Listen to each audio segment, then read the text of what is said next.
Hi friends, పప్పుచారుకు కావాల్సిన items: ఉల్లిపాయ, టమాటా, పచ్చిమిర్చి, కుక్కర్, కందిపప్పు 1 టీ గ్లాస్ చాలు. ఓకే, నెక్స్ట్ పప్పు ఉడకబెట్టాలి 4-5 విజిల్స్ వచ్చే వరకు. అలా మెత్తగా వస్తే పప్పు గుత్తితో అలా మెదుపుకోవాలి.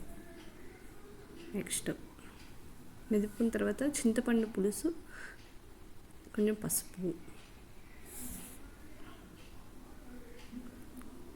2 స్పూన్ల సాల్ట్, నెక్స్ట్ 1 స్పూన్ కారం యాడ్ చేసుకోవాలి. ఆల్రెడీ నేను చింతపండు పులుసు వేసేసాను, అది చెప్పడం మర్చిపోయాను. కొంచెం తగినంత కొత్తిమీర, కొంచెం తర్వాత మళ్ళీ స్టవ్ అంటించుకోవాలి. కొంచెం సేపు మరిగిన తర్వాత దాన్ని మనం పోపు పెట్టుకోవాలి. పోపుకి కొంచెం ఆయిల్ వేస్తే సరిపోతుంది. నేను కొంచెం ఎక్కువే వాడతాం మేము, సో అందుకని కొంచెం వేసుకున్నాను.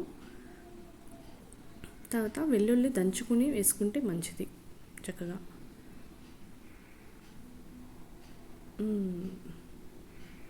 వెల్లుల్లి, జీలకర్ర, ఆవాలు, శనగపప్పు, ఎండుమిర్చి వేసుకొని చక్కగా పోపు పెట్టుకొని కొంచెంసేపు ఒక 2-3 మినిట్స్ ఉంచుకొని స్టవ్ ఆఫ్ చేసుకోవాలి. అంతే, పప్పుచారు ఫినిష్.